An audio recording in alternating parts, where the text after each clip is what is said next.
My name is Kelly, and my life was forever changed when my husband Jerry abandoned me with his ailing parents and embarked on a 2-year vacation. Little did I know that he would show up only to claim his inheritance. But as fate would have it, I had a trick up my sleeve, and what unfolded was a satisfying and juicy revenge. Jerry and I were once deeply in love, or so I thought. Our story began with us meeting through a dating app. My ex-husband had passed away after a long battle with cancer, and after 5 years of grieving, my friends convinced me to start dating again. Jerry and I had texted for a long time before finally deciding to meet up for a date. One date led to another and then to another until 2 years later Jerry proposed to me. Jerry made sure to involve my daughter Kimmy in everything. Kimmy was only 5 years old when her biological father passed away. However, Kimmy and Jerry took a great liking to each other and were practically inseparable. It was truly a dream come true for me. Together, Jerry and I dreamed bigger dreams, dreams of a blissful life together, raising our daughter Kimmy, owning a house, vacationing to other countries, etc. However, 6 years into our marriage, both of his parents, Bertha and Larry, were afflicted by severe illnesses, requiring constant attention and medical care. Jerry asked me if it would be possible for us to take care of them together. Babe, I kind of have a big request to make. What is it, Jer? So, you know how my parents are currently not in the best of health, right? Yeah, they both have a lot going on. I feel so bad for them. I wish I could help them out. Yeah, about that. I was thinking about it, and they're my parents, Kelly. I can't abandon them. They need a lot of care right now, and neither of them can take care of themselves, let alone each other. I know, darling. That's why we decided on putting them in an old age home. They'll be well taken care of. If your ask is going to be about the money required, don't worry, we'll pitch to the best of our ability. No, Kelly, it's not about that. I was thinking of something else. What are you trying to say, Jer? Just spit it out. I was actually going to ask if it would be possible to have my parents move in and we take care of them. Oh, Jer, I don't know. I'm already swamped with work and raising Kimmy. I really want to, but... Oh, no, darling, you won't be doing it all alone.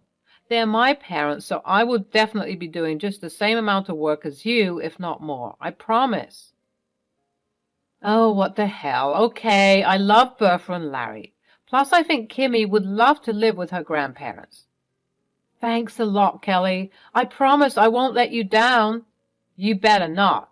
Having taken care of my ex-husband for quite a while, I had some experience being a caregiver. Bertha suffered from a debilitating autoimmune disease which left her bedridden and reliant on specialized treatments. Larry, on the other hand, battled a chronic heart condition that required constant monitoring and medication adjustments. Their fragile health became the center of our lives, as their deteriorating conditions necessitated round-the-clock care. At first, Jerry seemed committed to the cause. We worked together tirelessly, juggling work, parenting, and the care of his parents. I'll admit it wasn't easy. Countless sleepless nights, hospital visits, and emotional stress became our new reality. But we soldiered on, driven by the love we had for Bertha and Larry and the desire to provide them with the care they deserved. For a while we managed to find strength in each other, but as the months wore on, a troubling shift began to occur. Jerry's once unwavering commitment to his parents started to wane. It started with missed doctor's appointments, excuses of being too busy, and a growing disinterest in their well-being. I could see the strain that this put on Bertha and Larry, and I felt my heart breaking for them. As the months turned into years, Jerry's withdrawal from his responsibilities became more apparent. He began spending more time away, claiming business trips and other obligations that conveniently kept him from being present. The burden fell heavily on my shoulders as I tried to balance work, parenting, and the increasing needs of his parents. Amid the chaos, I could see the toll it took on Bertha and Larry. Their faces mirrored a sense of disappointment as the son they had raised seemed to be slipping away. Their health continued to deteriorate, and their need for care only intensified. Yet Jerry seemed more preoccupied with his own pursuits, detached from the pain and suffering that surrounded him. 2 years into being his parents' caregivers, Jerry told us that he would be away on another business trip for 2 weeks. A huge argument between Jerry and Kimmy and I ensued. Jerry, how can you just leave us like this? Your parents need us and you're walking out the door without a care in the world? Oh, here we go again, always making it seem like I'm the bad guy. I have important work to attend to. Kelly, it's not like I'm abandoning them forever. Dad, you can't just keep leaving us like this. Grandma and Grandpa need us and you're never here. It's not fair. You think I don't know that? Do you think I enjoy being away? I have responsibilities too, you know. I can't always drop everything just because they're sick. Responsibilities? What responsibilities, Jerry? You've been absent for months. Your parents are suffering. And you're nowhere to be found. It's like you don't even care anymore. Don't you dare accuse me of not caring. I'm doing the best I can to balance everything. I have a career to maintain, and it's not easy juggling it all. It's not about juggling, Dad. It's about being there for your own family. We need you. And your parents need you. But you're always putting yourself first. That's not fair, Kimmy. I'm doing this for all of us to provide a better life. Can't you see that? A better life? Is that what you call leaving your parents when they need us the most? You're abandoning them, Jerry, and it's tearing our family apart. Maybe if you took better care of them, I wouldn't have to constantly be the one to step in. You're always making me out to be the villain, but you're not perfect either. That's not true, Dad. Mom has been taking care of Grandma and Grandpa all by herself. She's been doing everything she can to make sure they're comfortable. Kimmy's right, Jerry. I've been doing everything in my power to care for your parents. I've sacrificed so much for them, and I thought you would be by my side. Well, maybe I've had enough of sacrificing. Maybe I'm tired of putting their needs before my own.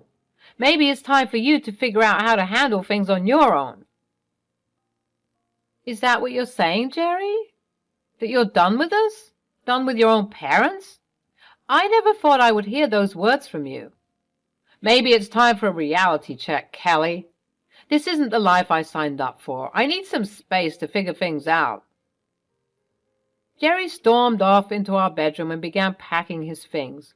Without saying another word, he left us for his business trip. Looking back, Kimmy and I always felt guilty for being the reason that Jerry left us on that fateful night. We spent countless nights crying to each other about it. We tried our hardest to get back in contact with him, but to no avail. The 2 weeks eventually became 2 months. Bertha and Larry took their son's departure even harder. Their health only worsened as time passed, making it even more difficult for me. I was left to shoulder the immense burden of caregiving alone. The days blended into a blur of hospital visits, medication schedules, and endless household chores. Eventually, as months turned to a year, I decided to stop grieving about the loss of yet another husband and entirely devoted my time and energy to taking care of my in-laws and raising my daughter. It got harder trying to balance it all alone. I often went nights without any sleep or rest. But despite the overwhelming weight on my shoulders, I refused to let any bitterness consume me. My love for Bertha and Larry and my dedication to ensuring their comfort drove me forward. With Jerry's absence, I found solace in my role as the pillar of strength for Bertha, Larry, and Kimmy. Days turned into nights and nights into months. I became well-versed in administering medications, handling medical equipment, and organizing a meticulous care routine. Bertha and Larry began to rely on me, not just as a daughter-in-law, but as their primary caregiver. While it was an exhausting journey, the bond between us grew stronger as they recognized my unwavering commitment to their care. Through it all, Kimmy stood by my side. Though she was young, her empathy and maturity shone through. She became a pillar of support for me, offering a listening ear and a loving presence during the darkest times. Kimmy's heart broke for her grandparents, and she formed a deep bond with them, understanding the weight of their illnesses and the significance of the love and care they needed. The four of us together created a haven of love and support amidst the chaos. After 2 years of relentless dedication and sacrifice, Jerry reappeared in our lives, driven by greed I never thought possible. He had his eyes set on the inheritance left behind by his parents, but I held the key to his downfall. You see, during his absence, Bertha and Larry had asked me to recognize their financial and legal affairs, ensuring that their inheritance would be protected from any potential harm. They also asked that all estates that were meant to be given to Jerry be transferred to Kimmy and me. Touched by Bertha and Larry's trust and undying love and support for me, I did everything they asked me to and more. I felt appreciated for all the hours I spent taking care of them. While getting all their documents rearranged, I decided to contact the private investigator I had hired to keep watch on my husband, Jerry. As naive as it sounds, I did not want to necessarily leave Jerry nothing. I completely understood how the pressure of taking care of his aged parents could have gotten to him. In no way would I have negotiated a significant inheritance for him, just a little as an obligation. However, that thought process got quickly shut down when my private investigator revealed to me the actions of my husband during the period that he abandoned us. Let me give you a little backstory to my hiring of a private investigator. I had become suspicious of Jerry's motives long before he vanished from our lives. Something about his sudden disinterest in his parents' well-being and his incessant excuses didn't sit right with me. With that gnawing intuition, I took it upon myself to investigate further. I delved into the financial records and legal documents and found multiple transactions to an unknown account. When I confronted Jerry about this, we got into one of the biggest arguments in our relationship. Jerry, we need to talk. I've been looking into the financial records and I found some transactions to an unknown number. Can you explain what this is all about? Look, it's none of your business. Why are you snooping around and digging into things that don't concern you? Jerry, these transactions directly affect your parents and their well-being. I deserve to know what's going on. Are you hiding something from me? I told you it's nothing. Stop interrogating me and invading my privacy. Can't you just trust me for once? Trust you? Jerry, your parents need us, and if you're involved in something that could potentially harm them, I have every right to know. This affects our entire family. You're blowing this up out of proportion, Kelly. It's a misunderstanding, and you're always jumping to conclusions. I can't take this anymore. Jerry, don't you see? Your sudden disinterest in your parents, the mysterious transactions. Something isn't right. We're a team, and we need to address this together. Address what, Kelly? There's nothing to address. I'm tired of your accusations and constant meddling. Maybe I should just leave if you can't trust me. Leave? Are you serious, Jerry?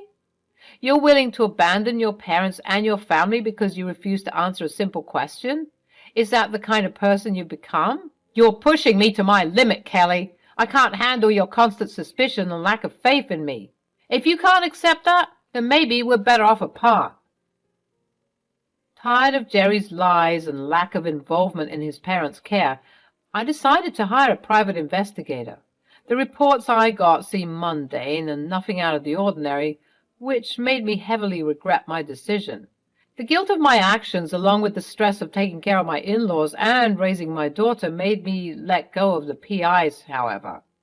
After Jerry left us without a word, I rehired my PI and had him silently collect data until I asked for it. I had almost forgotten about it until Bertha and Larry brought up their paperwork. Now, armed with new information, I vowed to myself that if Jerry were to show up again, I would make his life a living hell. So when Jerry reappeared in our lives, I was prepared to fulfill my promise to myself. He walked back into our houses as if he hadn't abandoned us for the past 2 years. Without so much as a look at his parents and a glance at Kimmy, he made a beeline straight to me. Kelly, it's about time we had a serious conversation. I'm back now, and I expect my rightful share of the inheritance from my parents. Are you kidding me, Jerry?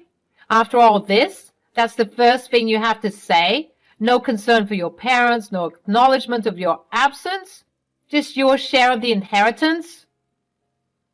Look, I don't have time for sentimentalities. I left to pursue my interests, and now I'm back to claim what's rightfully mine. You should be grateful. I even came back. Grateful? Grateful for what, Jerry?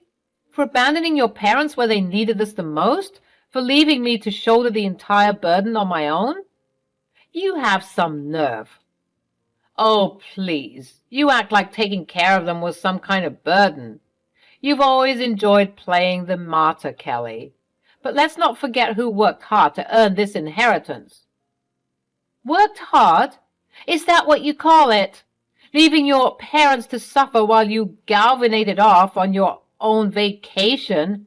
They needed us, Jerry. They needed their son, and you turned your back to them. They had you, didn't they? You seemed to have it all under control. I knew you'd take care of things. Besides, they're not my responsibility alone. I have a life to live. Your life? What about our life, Jerry? What about the vows we took, the promises we made? This is our family, our parents, and you've betrayed us in the worst possible way. Betrayed? Please spare me the theatrics. I'm simply asserting my rights. I'll get my share, whether you like it or not, and don't even think about trying to stop me. Jerry, you've shown your true colors. Your arrogance and indifference have left a lasting mark on your family. But mark my words, I won't let you take advantage of your parents. They deserve better. Good luck with that, Kelly. You're in for a rude awakening if you think you can stand in my way. Just remember, I'll always get what's rightfully mine. I wanted to do nothing more than rip his face off, but I knew that his smirk would soon be wiped off his face when I handed him his parents' wills. True to my prediction, Jerry's smile quickly turned upside down as his eyes scanned the documents for his name. Upon discovering that his name was omitted from his parents' wills, a storm of anger and resentment consumed Jerry. Blinded by his pride and desperation, he vowed to exact revenge on me, accusing me of undue influence in his vulnerable parents. I never revealed the huge ace I had up my sleeve, the reason for his abandonment. With a calm voice, I asked him to leave our home, and so he stormed out. It wasn't shocking that Jerry decided to sue me in court. It was a move that was expected from a man who was trying desperately to regain control of a situation that had gotten out of his control and mend his shattered ego. He made false accusations, but they were meant to damage my reputation and portray himself as the victim in a twisted story. Therefore, the trial, Jerry's words, were dripping with poisonous accusations. To back up his victimhood narrative, he distorted the facts and painted a false picture. His dramatic performance was intended to sway the judge and jury by winning over their compassion while skewing their verdict. The truth, however, could not be hidden within the walls of the courtroom. The evidence I presented demonstrated my unwavering commitment to Bertha and Larry's well-being. Witness testimony, medical records, and financial records reveal the countless hours spent caring for their needs, ensuring their comfort, protecting their ears. The tide began to turn as the weight of my commitment and sincerity became apparent. Jerry's lies brought to unravel, revealing the hollows of his claims. Even baseless accusation crumbled under scrutiny, leaving him grasping at straws. However, I wasn't done yet. I wasn't satisfied with winning the case like this. I wanted Jerry to suffer. When the time came for me to take a stand and speak the truth, I decided to reveal what I had learned through my private investigator. With a calm yet resolute voice, I recounted the events that had unfolded during his 2-year vacation. I revealed the countless hours I spent caring for his ailing parents, the sleepless nights spent by the side, and the sacrifices I had made to ensure their well-being. I painted a vivid picture of his negligence, highlighting his abuse during their most vulnerable moments. And then I dropped the bombshell. I revealed the hidden truth behind his departure. It wasn't just about a vacation or work obligations. No, Jerry had left us for another woman. He had abandoned his family, shattering our lives with his selfish desires. Jerry's lawyer tried to argue that what I was saying was made up. However, my lawyer presented the court with all the evidence. Text messages, emails, photos, credit cards, you name it. I had it all. Jerry was all dumbfounded, not knowing how to react now that his entire truth was laid bare for the world to see. Even though this would have been enough of a blow for Jerry, I didn't stop. My lawyer had called to the witness stand a surprise witness. It was Jerry's affair partner. All the color in Jerry's face drained. His lawyer was shaking his head in disappointment while every so often glaring at Jerry. My best guess would be that Jerry hadn't told his lawyer the entire truth. Upon finding out about Jerry's affair partner, I decided to do a little research into her. It turned out that she was his ex, the woman he dated right before me. When Jerry came knocking at our doors, I decided to contact her and check if she knew anything about Jerry's life with us. Together, we decided that she would not change her behavior towards Jerry until the trial to avoid raising any suspicion. She agreed to take the stand for me. While on the stand, she revealed how Jerry had begun texting her 3 years ago. He had told her that he missed her and that his life without her had been miserable. They reconnected and started dating. 1 year later, he told her his job was transferring him to her city, and so she offered him a place to stay. He had never once mentioned the fact that he was married or that he abandoned his ailing parents. He had proposed to her a month ago and told her that his parents had left him a large inheritance, but he needed to go back to his hometown to claim it. Allie made eye contact with Jerry and threw her ring in his direction and asked him to never contact her again. The revelation shook the room. Bertha and Larry, who were already frail due to their illnesses, were overcome with a mixture of disappointment and sorrow. Jerry had been raised to be more than this, but he had proved to be nothing more than a heartless opportunist. Their eyes welled up with tears as they realized their own son had abandoned them. Kimmy's innocence was shattering when she discovered her father had abandoned his family for another woman. Her eyes were filled with rage, but she remained still. Jerry tried to defend himself now that he was exposed, but his words fell on deaf ears. The evidence was too overwhelming. He had gambled away the love and trust of his family, and now he would face the consequences. The judge weighed the facts before delivering a verdict that would seal Jerry's fate. The judge ruled in favor of Bertha and Larry, recognizing the years of care and dedication I had poured into their lives. Jerry's inheritance, once thought to be his birthright, was rightfully denied. The sweet taste of victory washed over me as I realized that I had not only protected my in-laws' legacy, but also exposed Jerry for the fraud he was. It was a fight for justice and the protection of the ones I loved. Jerry had no choice but to face the reality of his greed and deceit. The taste of victory was bittersweet, knowing that our lives would forever be shaped by this tumultuous chapter. So here I am, sharing my tale with you to remind you that even in the face of heartbreak, betrayal, and seemingly insurmountable odds, justice can prevail. Revenge can be a dish best served cold while being backed up by love and unconditional support.